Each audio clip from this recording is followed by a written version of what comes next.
Lucas capítulo 23, versículo de número 34, traz aquela que eu considero a oração mais preciosa já feita. Dia desses eu recebi de presente um livro, que na verdade é uma coletânea de orações que em algum momento da história da humanidade foram feitas. Diferentes religiões, diferentes países, diferentes línguas. Mas sabe o que me surpreendeu? É que esqueceram desta oração. A oração de Lucas 23, versículo de número 34. Pai, perdoa-lhes. Na verdade, o texto é mais longo, a oração ainda é um pouco mais extensa, não muito. E por isso eu quero fazer a leitura de Lucas capítulo 23, verso de número 34. A Bíblia vai dizer que no momento da crucificação, Jesus está sentindo a dor cruel de ver e de sentir as suas mãos sendo traspassadas pelos cravos, os seus pés, está sendo colocado na cruz, no madeiro, e de repente ele surpreende a todos dizendo o seguinte: e dizia Jesus: Pai, perdoa-lhes, porque não sabem o que fazem. E repartindo as suas vestes, diz o texto, lançaram sortes. Esse é o texto sagrado, irmãos. Talvez você não concorde comigo, e tem todo o direito de não concordar. Afinal, o que vou dizer não está escrito. Talvez eu esteja falando a semelhança do apóstolo Paulo, digo eu, não o Senhor. Mas, sinceramente, ao longo deste tempo de ministério pastoral, eu tenho observado que a arma mais eficaz na luta contra o sofrimento chama-se decisão. Eu vou explicar por quê, irmãos. Porque lutar, não lutar, confiar, não confiar, orar ou murmurar, acreditar, crer e abandonar a fé, tudo passa por uma escolha, tudo passa por uma decisão. Eu estive vendo um texto sobre o sofrimento e o autor falava sobre o poder que existe por trás do sofrimento. E sinceramente, irmãos, o sofrimento nos põe diante de escolhas. Por mais difícil que tenha sido o diagnóstico, o resultado do exame, você tem uma decisão a tomar. Se vai lutar contra a enfermidade ou vai sucumbir. Vai simplesmente abdicar da possibilidade de oferecer resistência, ou vai se entregar simplesmente. Tudo passa por uma decisão. Talvez por isso, irmãos, ao escrever Tiago no capítulo 1, nos versos 2 e 5, ele vai dizer o seguinte: meus irmãos, considerem motivo, diz o texto sagrado, de grande alegria, e isso é surpreendente, né, irmãos? Motivo de grande alegria o fato de passarem por diversas provações. Sabe o que é essa história de diversas provações? Eu estava pensando sobre isso e eu resolvi ilustrar de uma maneira talvez até irreverente. Eu não sei se você já jogou Uno e você está pensando em descartar a penúltima carta. Aí de repente aquele que lhe antecedeu, coloca aquela quarta que você vai pegar mais, aquela carta onde você vai pegar mais 4.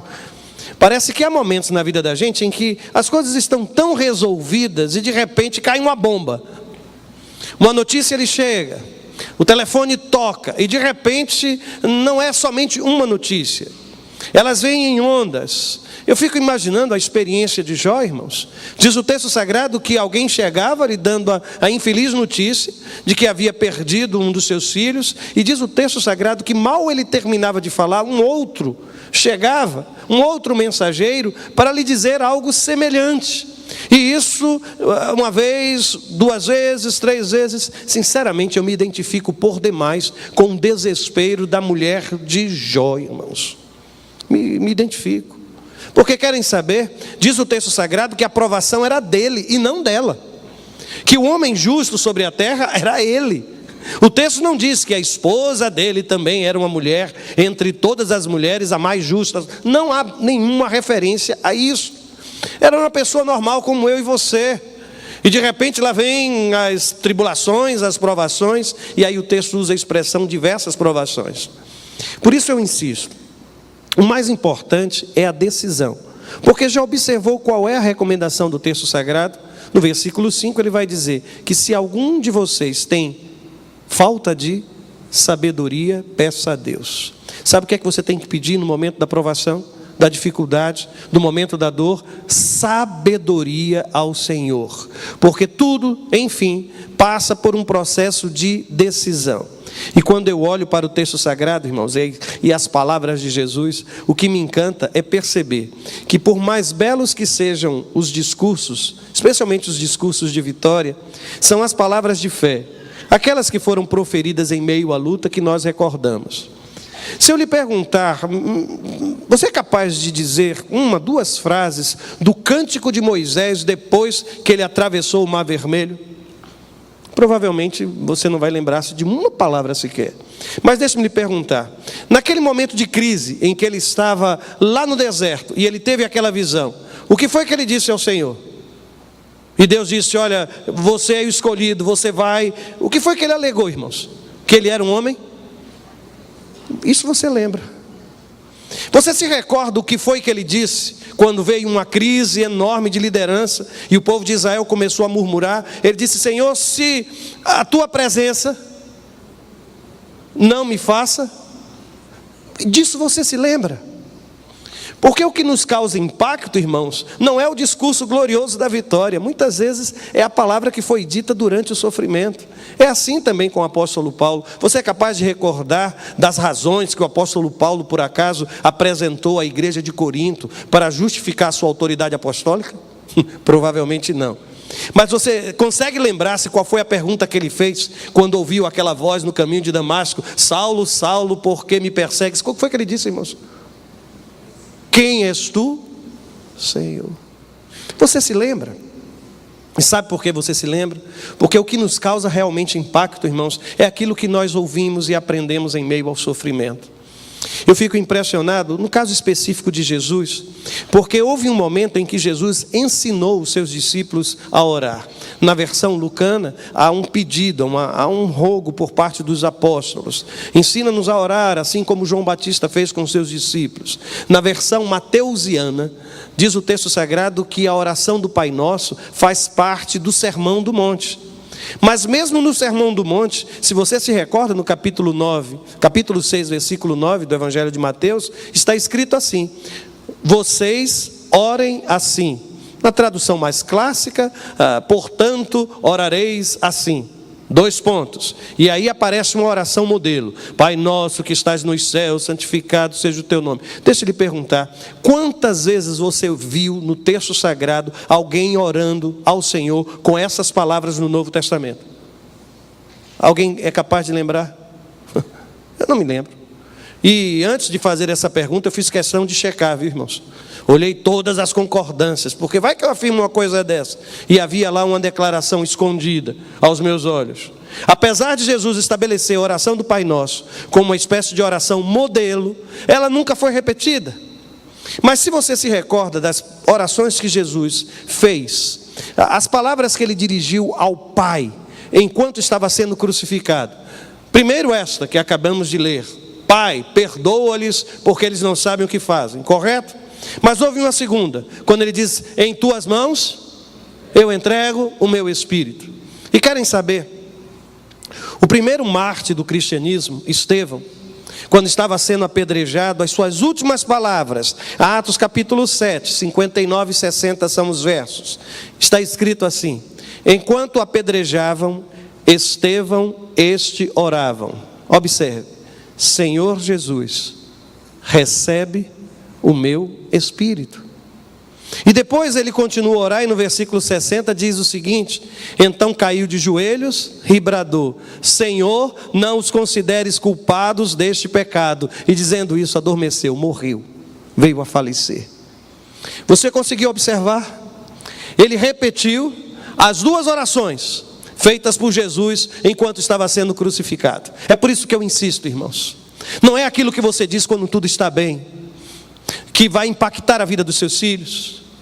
Não é aquilo, ou não é a forma como você se comporta quando tudo está bem, que vai de alguma forma moldar a vida dos seus filhos no futuro.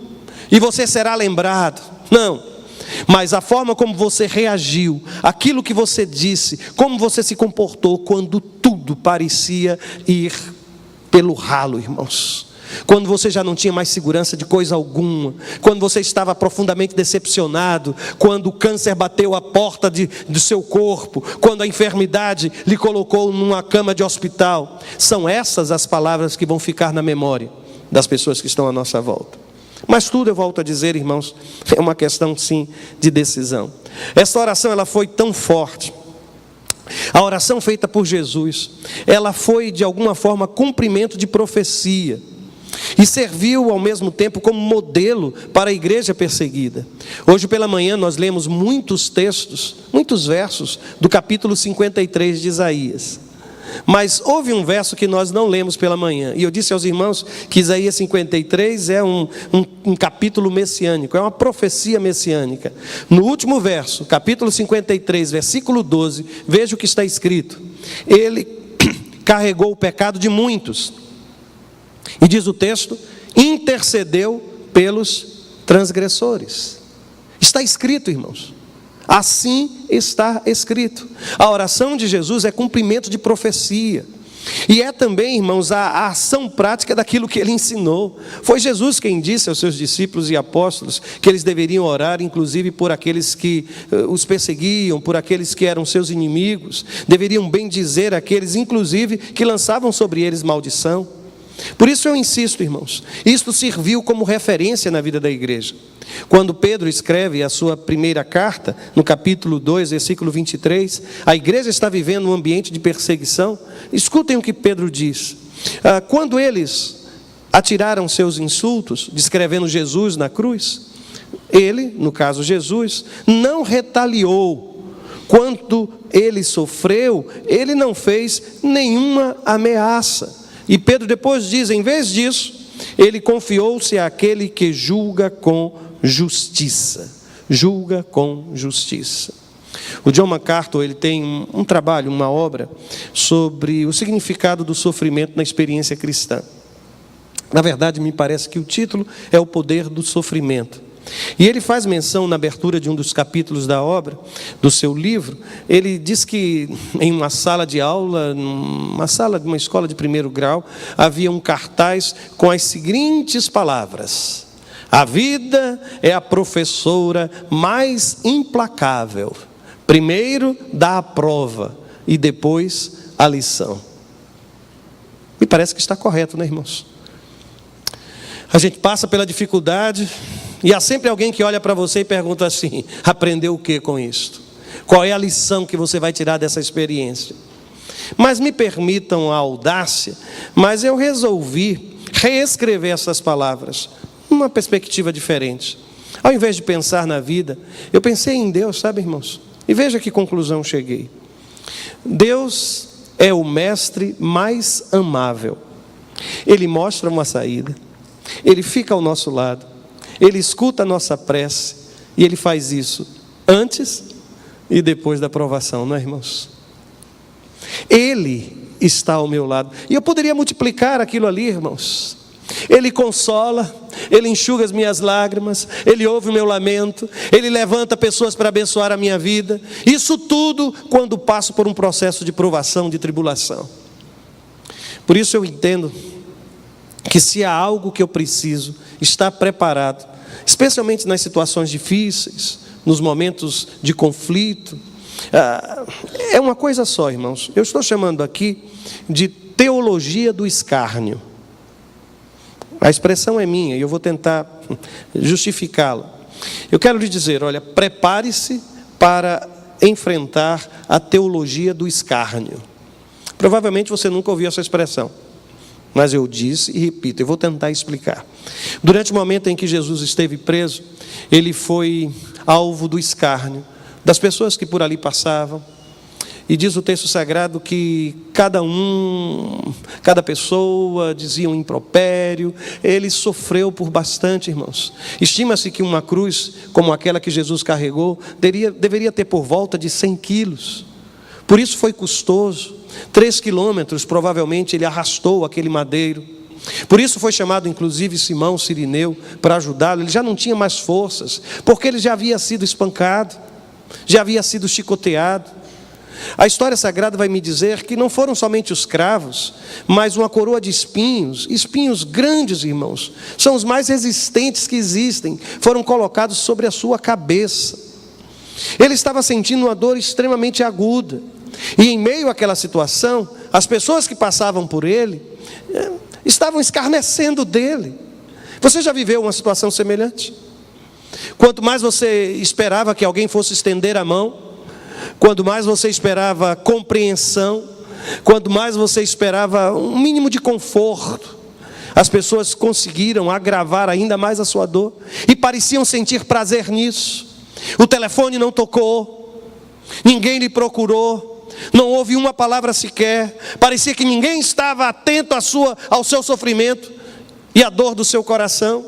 E mais do que isso, se levantavam aqueles que simplesmente escarneciam e transformavam aquilo que já era uma dor suficiente para destruir o coração de alguém em algo dilacerante. Talvez por isso Isaías diz e usa uma expressão muito forte, diz que ele foi moído por nossas transgressões. Você consegue imaginar a palavra moído? Sabe? Você tem um moedor de carne na sua casa. No passado nós tínhamos, não era, irmãos? Era uma coisa assim, não era grande, não era, irmãos? Tinha uma espécie de acionado manualmente, aí era colocado. Essa gente eu acho que nunca viu, mas eu acompanhei isso, eu nunca manuseei, mas eu tinha uma curiosidade muito grande, mas a mamãe nunca deixava eu pegar naquilo, moedor da carne, e lá está Jesus sendo moído, e diz o texto sagrado, não porque ele tivesse cometido nenhum erro ou nenhuma falha, foi em meu lugar, foi em seu lugar. Aquela cruz não era dele, aquela cruz era minha, aquela cruz era sua. Por isso eu queria justificar o uso dessa expressão teologia do escárnio, sabe, irmãos? Eu vou ler o texto e os irmãos vão perceber que por trás das palavras daqueles que escarneciam há uma teologia, há uma visão de Deus, há uma visão da vida, há uma espécie de interpretação do sofrimento do ponto de vista teológico que se repete. Eu vou ler o texto e vou usar a versão de Lucas para ser fiel ao texto inicial que li da oração de Jesus, lá no capítulo 23. Só que agora os versos de 35 a 39. Veja como o texto é narrado, a história. O povo ficou observando. E Lucas aqui é muito indulgente com o povo. Parece mesmo que eles não entraram nas declarações, no escárnio. Mas se você olhar os textos paralelos, especialmente de Marcos, o que você vai perceber é que Marcos registra assim, que a multidão, que as pessoas, que gente comum, incentivadas pelos sacerdotes, pelas autoridades judaicas, conseguiram fazer a mesma coisa, reproduziram o mesmo discurso. Não são tão inocentes. Aí o texto diz, o povo ficou observando, e as autoridades o ridicularizavam. Salvou os outros, diziam. Salve-se a si mesmo, se é o Cristo de Deus, o escolhido. Os soldados, aproximando-se, também zombavam dele, oferecendo-lhe vinagre. O vinagre aqui, na verdade, talvez seja só um vinho de baixa qualidade. Era para entorpecer, sabe, irmãos? Era para que ele sentisse um pouco menos a dor que já era atroz. Costumavam fazer isso com aqueles que eram crucificados. Ofereceram a Jesus vinagre para que ele bebesse. Você sabe que ele rejeitou. Mas em meio a isso, veja o que os soldados diziam. Se você é o rei dos judeus, salve-se a si mesmo. E aí o texto diz que havia uma inscrição acima dele. E normalmente ali estava a sentença, a razão da condenação. E está escrito aquilo que Pilatos fez. E estava inclusive em outras línguas, para que todos pudessem ler. Estava escrito, este é o rei dos judeus. Se não bastasse, o texto sagrado continua dizendo que um dos criminosos que ali estavam dependurados lançava-lhe insultos. Escute os insultos. Você não é o Cristo? Salve-se a si mesmo e a nós. Você não é o Cristo? Salve-se a si mesmo e a nós. Conseguiu perceber a teologia que está por trás disto? Essa teologia que eu estou chamando de teologia do escárnio, ela começa com algo bem curioso. Eu sustento a tese de que todo ser humano é bacharel em teologia do escárnio, inclusive eu e você. E não é curso livre não, viu, irmãos? É reconhecido, autenticado. Todos nós somos bacharéis nisso, irmãos. E o texto sagrado me disse o quê? Que as pessoas que passavam por ali escutavam Jesus, que as autoridades, os sacerdotes faziam isso. Sim, faziam isso. O texto sagrado diz que os soldados faziam isso. Está escrito que os soldados também fizeram. E um dos criminosos?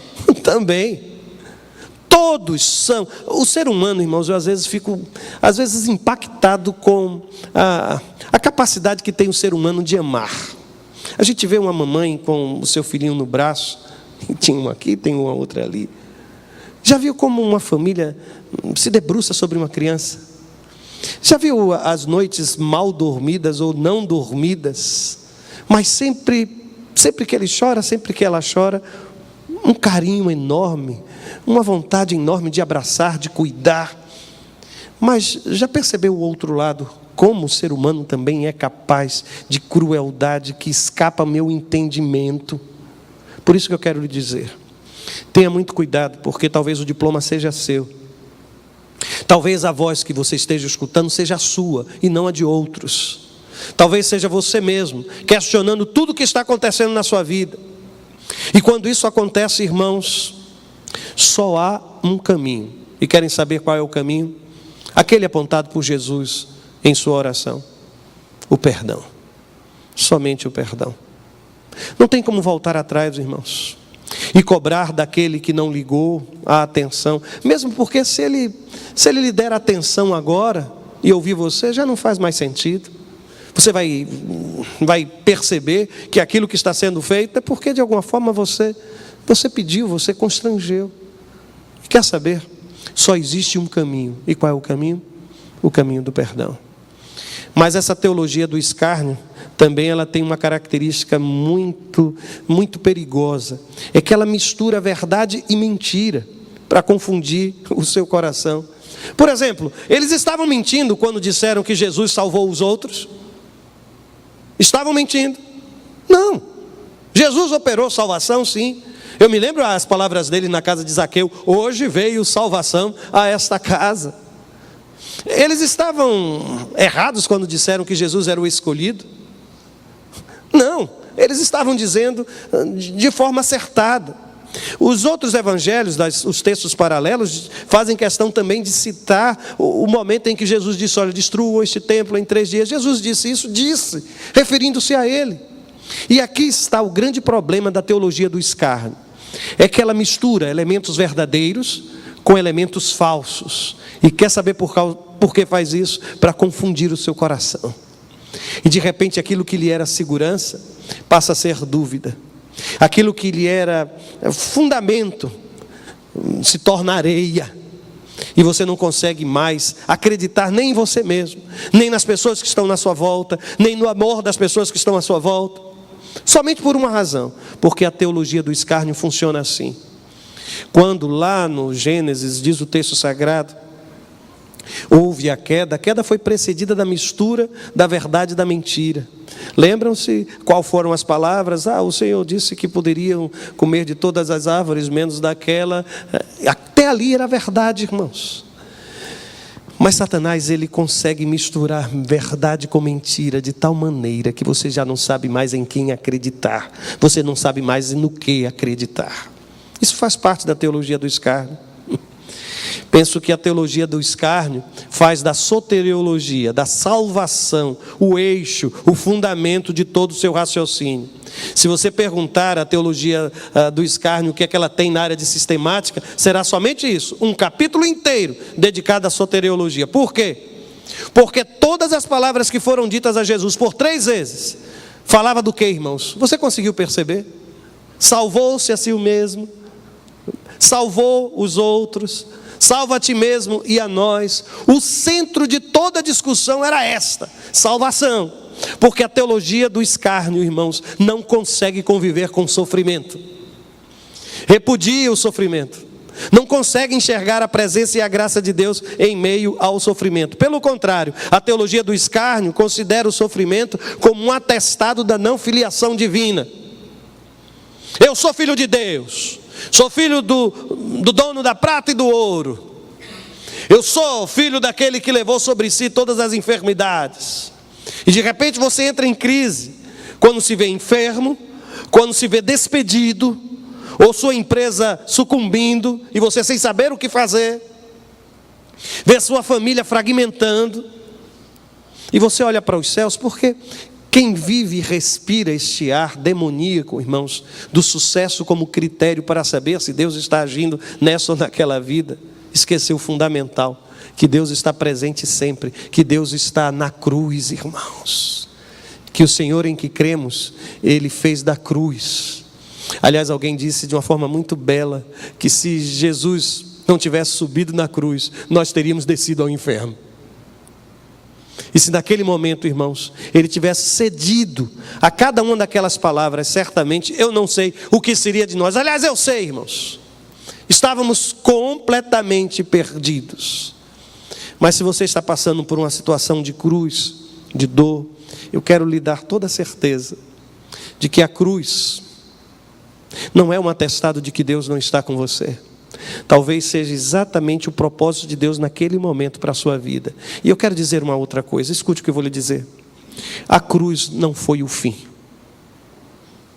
Essa história continua. Um túmulo vazio e ao terceiro dia ressuscitado e tendo vencido a morte. Não tire conclusões ainda, porque esse não é o último capítulo da sua história. A história de Jesus não terminou aqui, e a sua história também não há de terminar.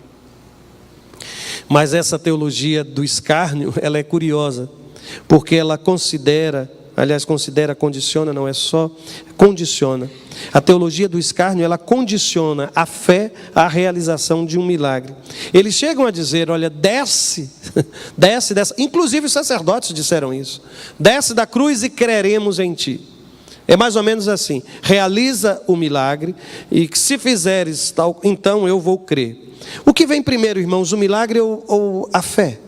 A fé antecede o milagre? Ou a fé é consequência do milagre? Eu preciso crer para ver, ou eu preciso ver para crer? Esse raciocínio é curioso, né, irmãos? Porque alguns de nós sucumbimos exatamente aí. Nós estamos pedindo sinais claros da graça de Deus. Ó Senhor, se me tirares desta aflição. Eu me lembro de uma mulher, mãe, aflita, extremamente preocupada com a saúde do seu filho. E ela disse claramente que se Deus não resgatasse a saúde do seu filho, ela jamais creria num Senhor que iria tirar dos braços o seu filho amado. Aí eu volto àquela história. Sabe o que é que a gente se lembra, irmãos?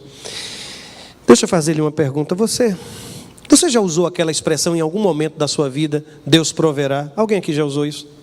Como resposta? Já, eu estou vendo, você já fez isso. Quer saber por quê? Porque a declaração de fé que é feita em meio ao sofrimento é aquilo que causa impacto na minha alma. Alguém aqui em algum momento já repetiu no seu coração dizendo assim, eu posso todas as coisas naquele que me fortalece, cercado de problemas por todos os lados. Você quer saber por que você disse isso? Porque nestas horas a única coisa que nós temos é a fé em um Deus, irmãos, que é capaz de nos responder mesmo em situações assim de conflito. Agora, para mim, o mais surpreendente é que a teologia do escárnio prioriza o a si mesmo. Não consegue enxergar qualquer relevância no ao outro. Eles dizem, olha, salvou aos outros. Que tolice. Fez tanto bem pelas pessoas que estavam à sua volta. Eu soube até que ressuscitou mortos. O filho de uma viúva lá na cidade de Naim. Sim, e teve aquele homem lá em Betânia, chamado Lázaro. Ele ressuscitou. Ele abriu os olhos aos cegos. Tinha um homem chamado Bartimeu, que inclusive nós o conhecemos. Ele falou sobre isso.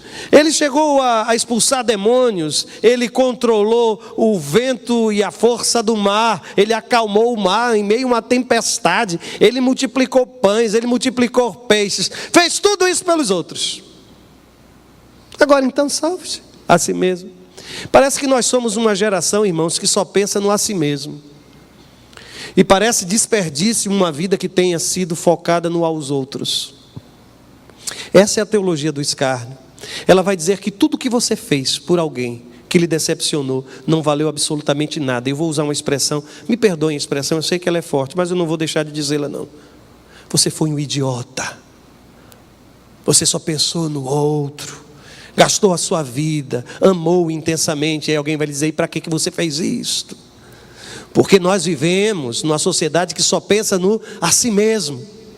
Então agora, desce desta cruz, faz algo por você. E ali estava Jesus, olhando para aquela gente, e vocês ainda conseguem se recordar das palavras dele. Ah, Pai, perdoa-lhes, porque eles não sabem o que fazem. Eles não sabem o que fazem. Meu Deus. Quando eu penso nisso, irmãos, eu recordo que aquela não foi a primeira vez que Jesus tratou do perdão dos pecados. Surpreendentemente, eu me recordo aqui do dia em que levaram um paralítico, 4 amigos, abriram o telhado de uma casa, desceram aquele homem numa maca. Aquele homem esteve na presença de Jesus e a Bíblia diz que, vendo a fé que eles tinham, os amigos e aquele paralítico, Jesus disse ao paralítico: tenha bom ânimo, filho, os seus pecados estão perdoados. E os que estavam naquela casa ficaram alvoroçados, dizendo: como ele pode perdoar pecados? Só Deus pode perdoar pecados. E ele disse: olha, se vocês acham, o que vocês acham mais fácil, hein? Vocês acham que é mais difícil devolver a ele o movimento? Então está certo. Levanta, pega teu leito, anda, vai para a tua casa, toma a tua vida. Jesus declarou perdão. Um outro momento para mim interessante é quando ele está na casa de Simão. Provavelmente um fariseu, alguém que já tinha sido leproso. Entra uma mulher, provavelmente uma prostituta, e ela quebra o vaso de alabastro. Aí Jesus, no final daquela experiência, daquela história, diz no capítulo 7, 48, que Jesus disse a ela: olha, seus pecados estão perdoados. E um novo alvoroço naquela casa. Quem ele pensa que é? Declarando perdão. Mas sabe o que me trouxe um espanto, irmãos? Naquela oração, Jesus não declarou perdão. Por que ele não o fez? Se ele defendeu em alguns momentos no seu ministério que tinha ele autoridade para perdoar pecados, por que ele não declarou perdão sobre aqueles que estavam à sua volta? Algumas perguntas às vezes exigem respostas das mais diferentes, né? Talvez você esteja pensando, porque ele, naquele instante ele era a figura da natureza humana, e começamos a pensar. Houve algo que descansou meu coração, sabe, irmãos? É porque quando Jesus está na cruz, o que eu consegui perceber é que ele está na cruz dizendo: olha, eu sou agora o intercessor, o mediador. A cruz faz de Jesus aquele que faz mediação entre Deus e o homem. E só há um nome dado, a saber, o nome de Jesus. Fora dele não há nenhuma outra opção, não há nenhum outro caminho, somente ele. E quão belo é perceber que quando ele chega naquele momento da cruz, ele intercede por aqueles que estão à sua volta. Manifestação pura de graça. Nenhum daqueles mereciam, certamente. Aliás, há uma pergunta que eu quero fazer eles, e não precisa pensar que vai responder pelo aplicativo, não. É só uma pergunta, e ela é retórica, talvez. Por quem Jesus orou quando ele disse: eles não sabem o que fazem? Os teólogos são maravilhosos. Às vezes eles completam coisas que são tão simples. E eles começaram a dizer, eu li um autor que ele dizia: não, Jesus estava pedindo a Deus, estava pedindo ao Pai que perdoasse os soldados, mas os judeus não, porque os judeus estavam agindo consciente.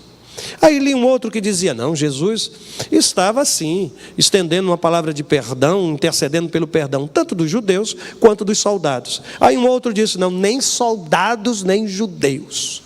Estava falando só com aquela multidão que estava sendo manipulada, aquelas pessoas que ali estavam. Não, somente os soldados, porque os soldados estavam cumprindo ordens. Não, soldados e judeus. Não, nenhum dos dois, a multidão. Meus irmãos, eu acho tão interessante isso, porque há ainda quem insista em querer delimitar a extensão do perdão de Deus. Quem foi que lhe deu autoridade para você estabelecer os limites do perdão do Senhor. Quem foi que lhe deu autoridade para você dizer: este merece ser perdoado, este não, este sim, este não, este sim? Alguns de nós, se tivesse tal poder, ficaria na porta da igreja dizendo: você entra, mas vai ficar lá no fundo, viu?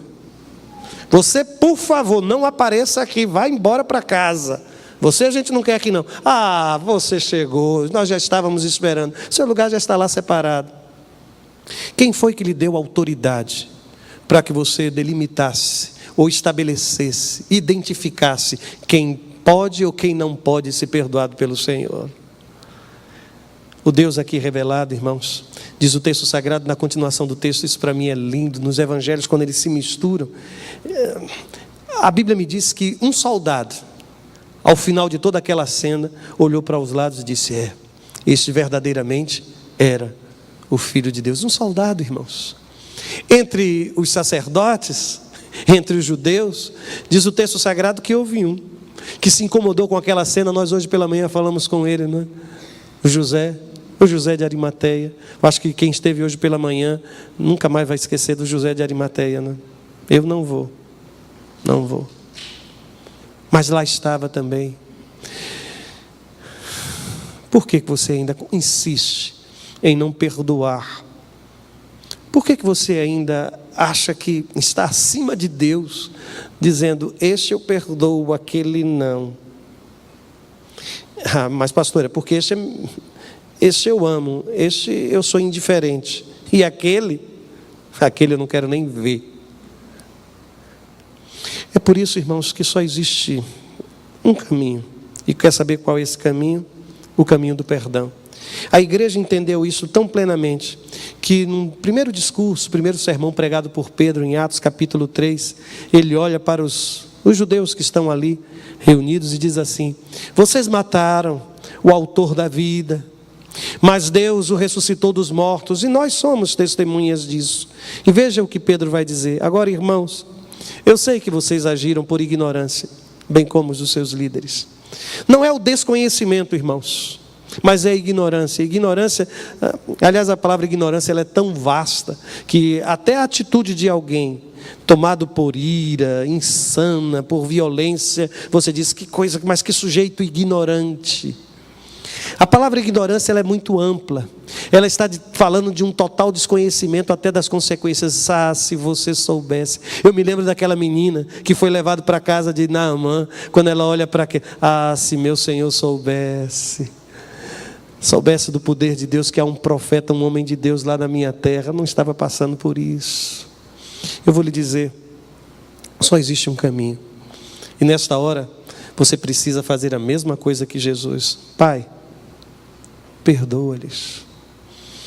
E coloca-se lá como mais um dos teólogos do escárnio e diga: Senhor, eu não sabia o que eu estava fazendo. Jó chega a dizer sobre a sua experiência exatamente isso. Ele diz: olha, eu te conhecia só de ouvir, eu falava sobre o que eu não entendia, eu pensava que sabia todas as coisas, mas eu não sabia. E quer saber, agora os meus olhos te veem, agora sim eu conheço. Porque, irmãos, conhecimento aqui não é conhecimento do conteúdo da fé. Aqueles homens, aqueles sacerdotes conheciam muito bem a lei de Deus, mas pareciam não enxergar o Deus que havia outorgado a eles aquela lei. É por isso que talvez o apóstolo Paulo também tenha entendido isto perfeitamente, quando escreve na primeira carta a Timóteo, capítulo 1, versos 12 e 13. Ele diz: eu dou graças a Cristo Jesus nosso Senhor, que me deu forças e me considerou fiel, designando-me para o ministério, a mim que anteriormente... E aí ele diz: eu fui blasfemo, eu blasfemei tanto. Eu persegui a igreja, eu fui um perseguidor, eu fui insolente. Mas ele diz: mas eu alcancei misericórdia, porque eu fiz por ignorância e na minha incredulidade. Pai, perdoa-lhes. Eu quero terminar lhe dizendo aquilo que já repeti algumas vezes nesta palavra da noite de hoje. O perdão é a única saída, irmãos. É a única alternativa. É olhar para o outro e dizer: perdoado. É olhar para mim mesmo e dizer: eu fui perdoado. É olhar para as dificuldades que estão se levantando e crer que a força do perdão vai manter a sua vida, vai manter o seu casamento, vai manter a sua família, vai manter a esperança na sua alma. Não há outro caminho, e o perdão aqui não é somente uma saída mais excelente, não. É a única saída, é a única alternativa. E é o Senhor que nos ensina a fazê-lo. Nesse instante eu vou orar por duas pessoas. Eu vou orar por aquela que precisa perdoar, aqueles que estão como que ele crucificando. É essa a sua sensação? Estão sendo extremamente duros, cruéis. Isso já aconteceu, você está carregando ainda este fardo. Eu vou orar por gente assim. E eu vou orar por quem precisa pedir perdão também ao seu Senhor, dizendo: Senhor, eu sou um desses que precisa do teu perdão. Se você se sente assim, é por você quem eu desejo orar. Feche seus olhos. Eu não posso pedir perdão no seu lugar. Só você pode fazer isto. Por isso, se o seu desejo for dizer isso ao Senhor nesta hora, diga: Pai, perdoa-me. Você pode dizer a Ele do sentimento do seu coração. Ele há de ouvir a sua prece.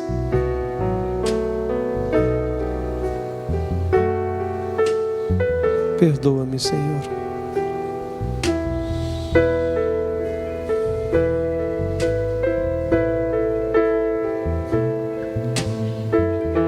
Ó Deus, escuta a voz daquele homem, daquela mulher, daquele jovem, aquela jovem, Pai, que está te dizendo: perdão, perdão, perdão, perdão.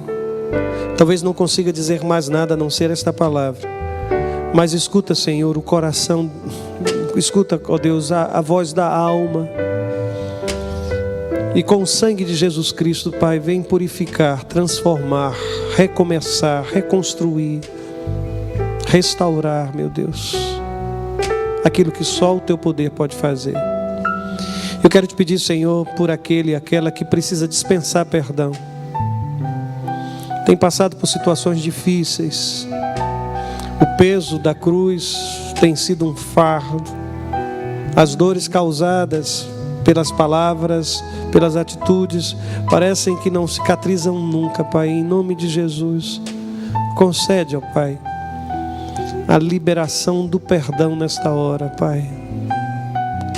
Abençoa esta vida, é a nossa oração, no nome de Jesus. Amém.